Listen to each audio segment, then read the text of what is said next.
So what brings me here today is the rollout of 5G technology.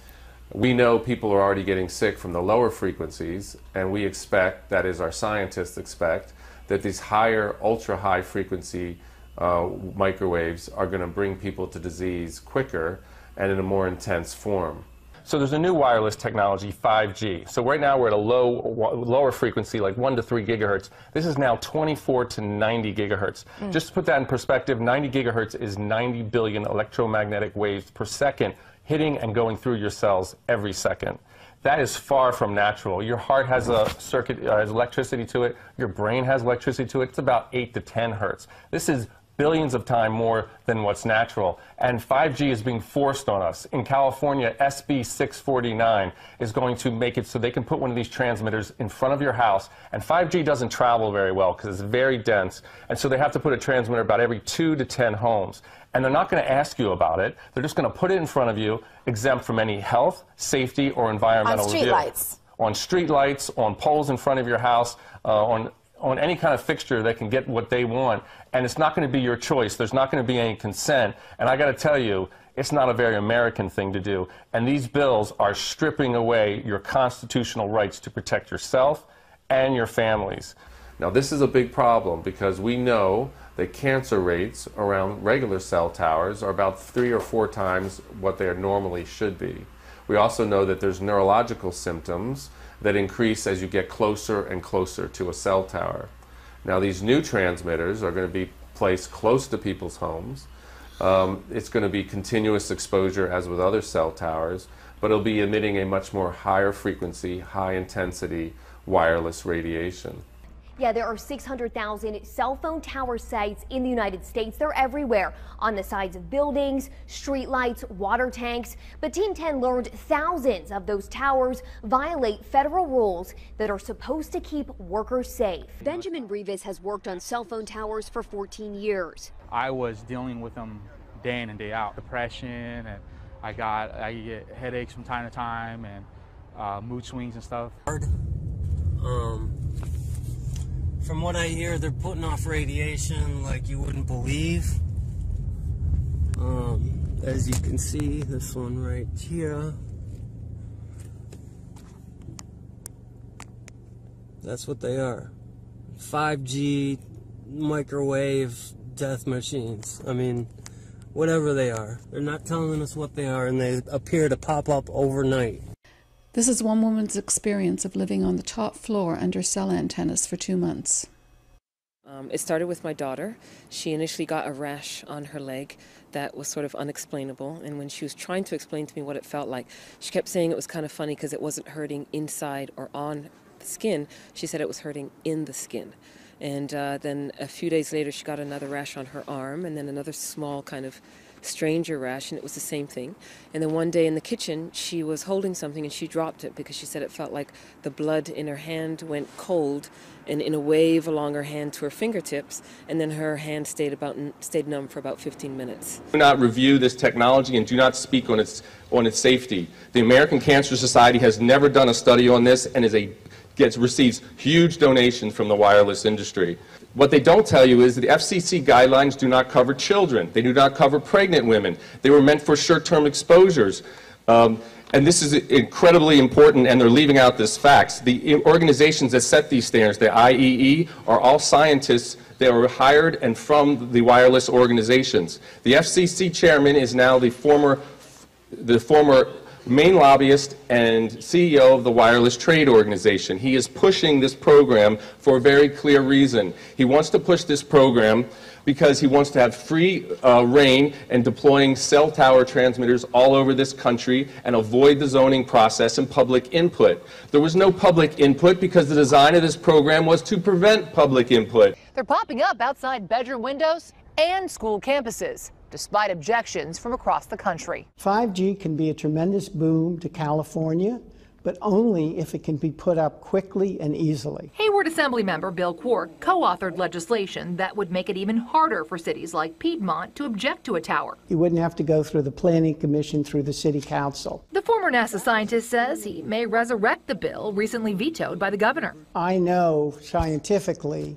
that putting up these cell phone towers is safe. But the International Association of Firefighters disagrees. They began opposing cell towers on fire stations after firefighters complained of health problems.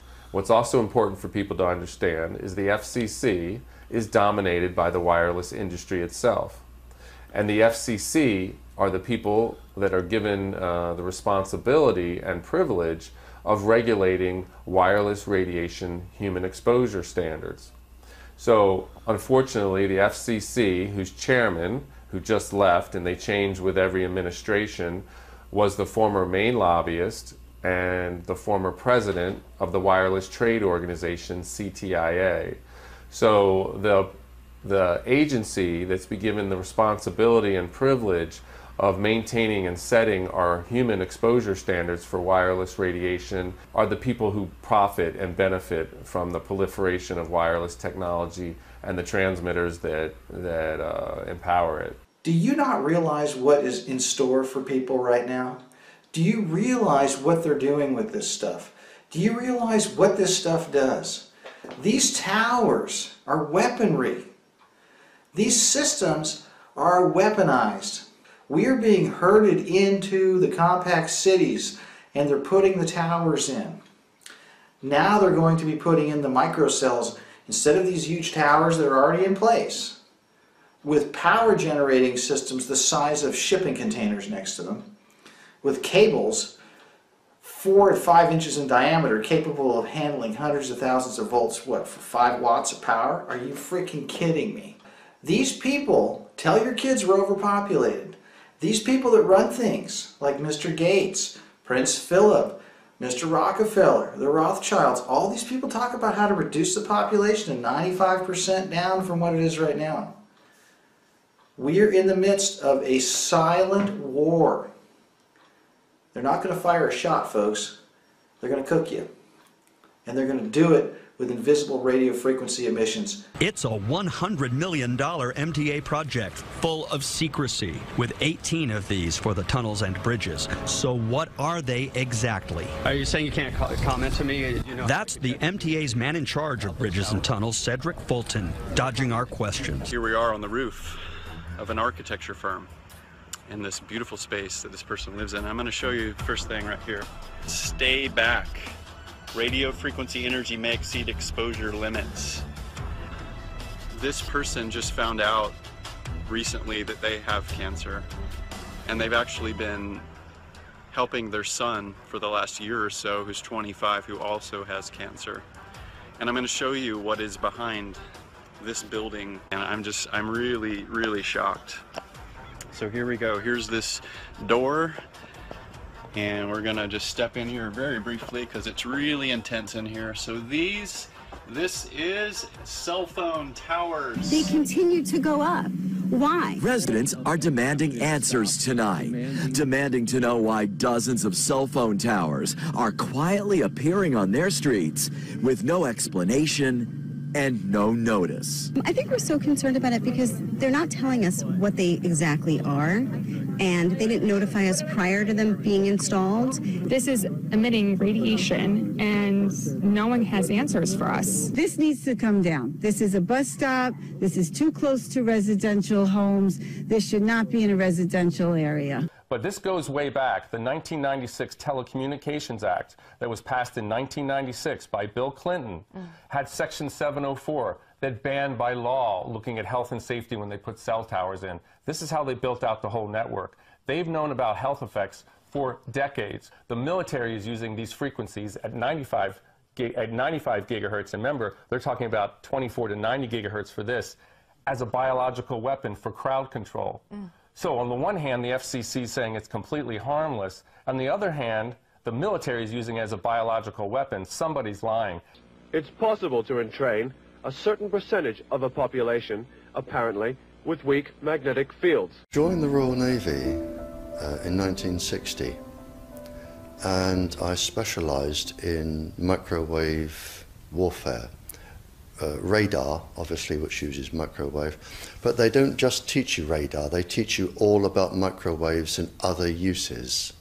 So I understood about microwave warfare and how it can damage people, how it can harm people. Microwaves then were used as weapons, as they are today. It is a perfect stealth weapon. And when governments don't like a group of people, for instance, the ladies who protest at Greenham Common in England about the American missile base they camped, they were microwaved. We microwaved Catholics in Northern Ireland to make them sick. It goes on all over the world. And it's a weapon that you don't know you're being targeted because the dose is very, very low, which is actually more dangerous than a high dose. It's very, very low, and it may take a year or two, but you can cause neurological damage and cancers with low-level microwaves, and you can make all your opponents sick. It's a perfect weapon for a government. This is a Soviet LIDA machine. It transmits low-energy radio pulses between 0 and 100 cycles per second. In the Soviet Union, LIDAs have been used for years to tranquilize psychiatric patients without physical contact. This sound, which is received by shortwave radios in the United States, is generated by another Soviet radio frequency device. It is known as the woodpecker because of its tapping noise. It is broadcast by a number of high-powered radio transmitters operating deep in the Soviet Union since July 4th, 1976. Some scientists suspect that the woodpecker is designed to interfere with human brain function. As far as I'm concerned, the potential that this has for producing a direct psychoactive effect upon the total American population is there. Has never been disproven. The signal range within which the woodpecker operates is that which has been reported by many investigators to produce a tranquilizing effect upon animals. We are just incredibly sensitive to these magnetic stimuli. Clearly, our scientists, along with the other groups I work with, which are composed of people who are developing wireless health effects from their various sources. For instance, people developing brain tumors from their cell phone and the radiation emits, people developing neurological symptoms from the Wi-Fi, from school Wi-Fi, people developing neurological and cancerous health effects from simple smart meters being little wireless meters that are put on people's homes so that people don't have to come by and read the meter themselves manually. So regardless of the source, and cell towers are the most powerful source of wireless radiation emissions, regardless of the source, the health effects can be the same.